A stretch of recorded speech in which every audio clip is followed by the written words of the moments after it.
up, everybody? Roger and James here from the DisKingdom Podcast. In this episode, we're going to be talking all about Star Wars comic books. Just we're having a little bit of a discussion. James said to me the other week, we need to talk about Star Wars comic books because we talk about Marvel, and we did an episode. I did an episode with Matt about Disney comic books, but Star Wars comic books are kind of, we pretty much have one weekly. There's definitely one weekly now, isn't there? And some weeks there too, depending on it. But the second one is normally something like the Thrawn adaptation or the Rogue One adaptation. So maybe. And we also get the IWD Star Wars Adventures comic books as well.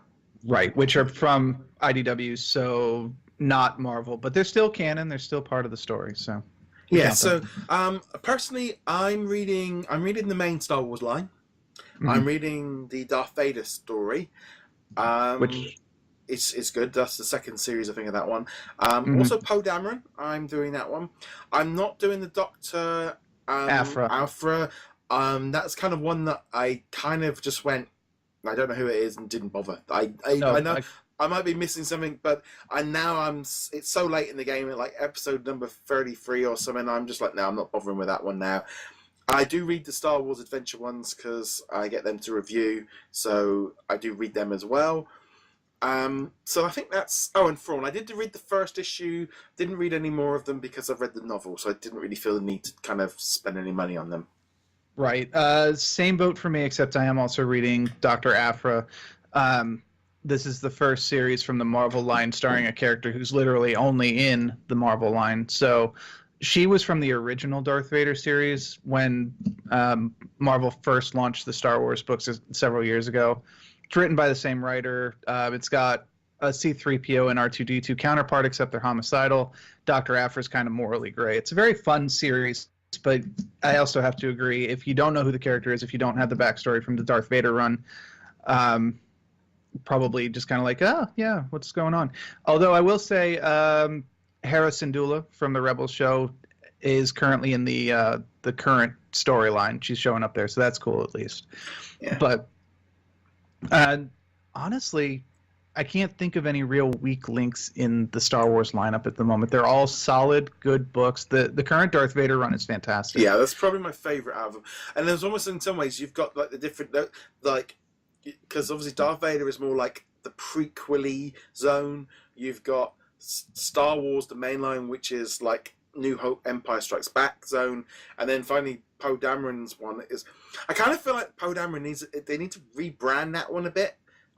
I don't really. Well, it feels a little bit like Poe Dameron's. It's like, why don't you just turn it into like Force Awakens era? It's like it feels like it doesn't need Poe Dameron. It feels a bit distracting because it's not really all him anyway.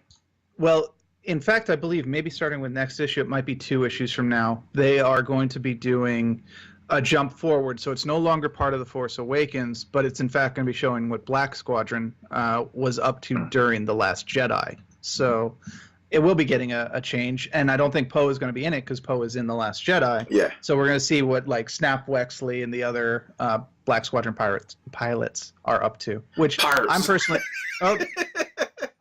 All things considered, I wouldn't be surprised if they made them pirates, but that's what's going on with that title. I'm really looking forward to seeing what they're going to do because the lack of Black Squadron in The Last Jedi was one of my main I like these guys. Where are they? So yeah, it's kind of I think I like that era a bit more because it's like it's filling out the newer characters a little bit, giving them a bit more filling in the backstory. I think that whole bit between really Return of the Jedi and Force Awakens, I want to learn more about that, and that's what I'm really interested in. Whereas I'm finding the Star Wars one a little bit like, oh, come on, get going. It's like, we know where you're going, you know where we're, and it's like, we're just going to just indefinitely just go from planet to planet, dodging the Empire, and it's like, I think because you know where it's going, or you basically know it's going nowhere, it does make it a little bit more tricky. I mean, they've just arrived on the Admiral Akbar planet, and it was a bit like, then they started doing that in the Darth Vader comic, and like, whoa, hold on a minute, you're like 20 years apart on the same planet, you need to be kind of doing something, and it's a great planet to be on and doing stuff, but you should maybe time this a bit better so you're not both there at the same week. They probably did that on purpose, to be honest, but yeah, it's one of those things where they're like, We're trying to have synergy before the comics. We're going to try and stick synergy into every podcast this week.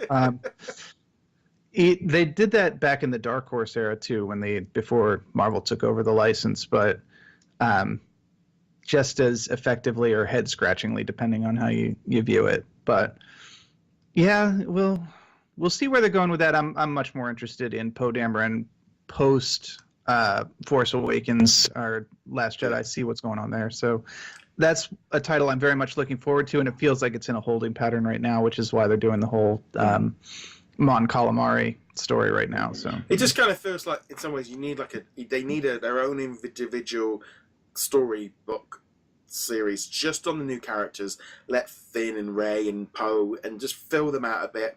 Kylo Ren. Do a Kylo Ren series for a year, or like Darth Vader when this was, because you feel like there's a lot more that they could do with those characters, and I think it might help kind of fill out a bit, because all those characters are in such a weird place after The Last Jedi, and the community's all split on them, and they need, in some ways the attention on them's dropped off. People aren't quite so excited.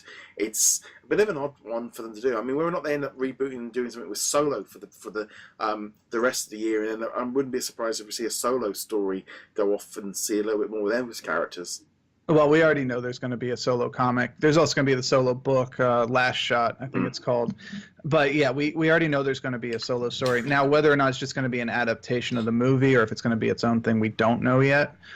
And it'll be, what might be more interesting is to see if the character himself visually changes depending on the story and the timeline. Are they going to have him more like Harrison Ford, or are they going to have him more like the new kid? I think they need to do the new kid. I think they need to give him they need to start making him look a bit like filling in the gap a bit.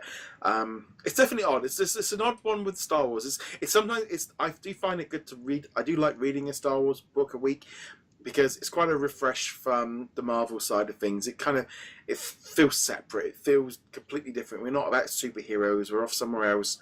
I will just put in here the Star Wars Adventures is a bit of an odd one, because you get like 2 or 3 stories, and they jump around in that book a lot. They are jumping from every era to everywhere. The artwork is very cartoony, feels like a Saturday morning cartoon. It's aimed at children or younger readers, but also the characters are really mixed. The character from Star Wars Battlefront 2, the third member of the team, the alien with the big head. I can't remember his name, Shirar or something like that. He was in a comic book with Nebnub. And it was like, I went, he's from Battlefront 2.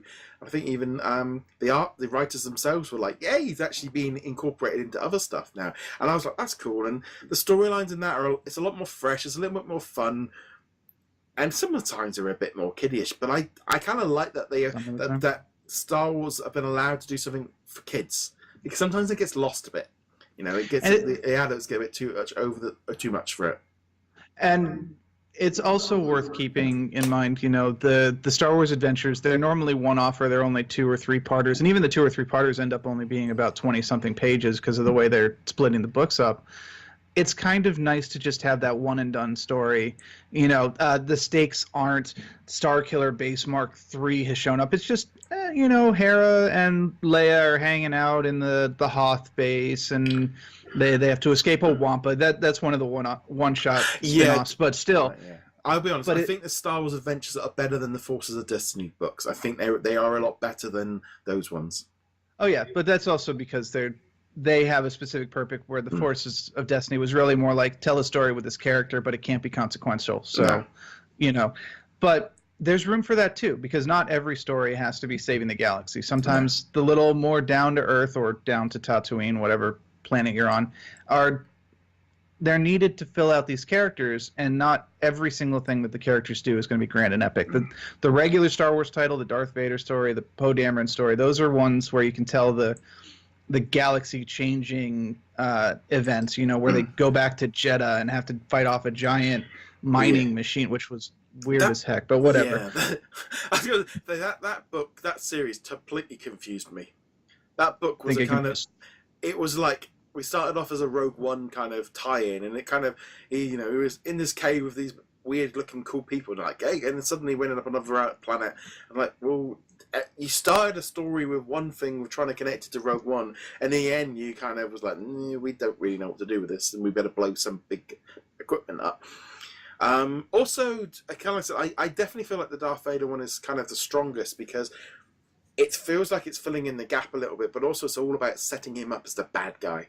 He is, and he literally like ends an episode, just kill them all, and you want. That's what I want. I don't want the conflict. I don't want any conflict. I want that kind of, especially the character. Especially the last issue where he's like having a dream where Obi-Wan Kenobi, they're redoing the scene from Revenge of the Sith, but it's Darth Vader winning.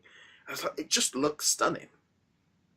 Yeah, and I think it's very important because Star Wars movies have a very bad habit of people just immediately switching sides. Anakin goes from kind of gray area Jedi to I'm going to murder all the Jedi and their kids like that, and their kids like that. Finn goes from I am a stormtrooper to I'm going to murder all the stormtroopers who I grew up with immediately. In the video games, we complained a lot about Iden Versio going I am an elite stormtrooper and now I'm going to kill all the stormtroopers. Yeah. And there's never any conflict. There's never any like doubt within the characters. They're just I'm an Imperial and now I'm a rebel and the Empire is bad. This series, the Darth Vader series, at least the first several arcs, is very much that transition of, I kind of am waffling a little bit. No, I'm fully dark side, but you can see the progression. Yeah. And on top of that, it's setting up other things too, like the Inquisitors from the Star Wars Rebel series also show up, and he shows how those guys get formed. They show the original Inquisitor from the first season of Rebels, all that stuff, which is great. It fills out the stuff we already know, tells its own story, and gets some emotional resonance in there all at once. It's really well done. I just wish the art was better. I'm not a big fan of the art in that series. I don't mind that one. It's the Star Wars. Star Wars. Star Wars. Let's just almost feels like they're just getting tracing paper over the television and just like, right, that face will do. It's a bit jarring sometimes. It's all right in this current one where they're not. It's when they bring a new character in and it doesn't look anything like anybody else. When everyone on the screen is movie ones, it doesn't look so bad. But they had like another character in there, this woman, and it was like she doesn't look anything like the other humans because it's a different style. I mean, you almost feel like go on and just take a model and just like take her images or something like that, just to make it look the same. Yeah, and the artist of that series, Salvador LaRocca, has gotten a lot of flack for that, like a ton of flack from the community. But I have to imagine, I've seen his work in the past. I saw him working with Chris Claremont on Extreme X-Men. I've seen him working on other titles like Iron Man, and it's not present in those. No. That like pseudo fake photo style. So I have to assume that this is coming down from Marvel or Lucasfilms itself. And so if you're listening to this and you don't like that style, don't take it out on the artist. No. Tweet to Lucasfilm, send emails to Disney and be like, why are you mandating this? Because that's not his normal style. Now, he has other artistic problems. All artists do. That's on him. But the face thing is very clearly a mandate. Yeah. So it's not. Yeah. Sometimes it's good. Sometimes it's bad. It varies a bit. The episode on things like Mon Cari or something. That one didn't bother. I didn't find that at all. I didn't find that an issue because it looked fine. It's just some of them looked a bit odd, and Luke Skywalker looks nothing like Mark Hamill. Yeah, so, nothing. No. Not New Hope Mark Hamill, not Last Jedi, not Luke Mark Hamill, not Return of the Jedi Mark Hamill. He just looks weird. Yeah, it's almost like it does feel like a little bit like, right, we need to make Princess Leia look as close as spending way more time on her to make her look good because everyone's a bit more sensitive about this. So, but the other characters, we'll just do them. But nevertheless, I'd love to know your thoughts on the current trend of the Star Wars comic books. What are you enjoying? What are you reading? Let us know on the social medias, on our Facebook group, or on the comments below. James, where can they find you? Find me heroiclegacy.com. You can find us over at DisKingdom.com. You can find us by hitting that little subscribe button if you're on YouTube. You can also listen to us on the audio platforms, including Spotify, Apple Podcasts, Google Play, and Stitcher, and a few other ones like Podbean, etc. Anyway, guys, thank you very much for joining us. We'll be back later. Soon. May the Force be with you. May the Force be with you.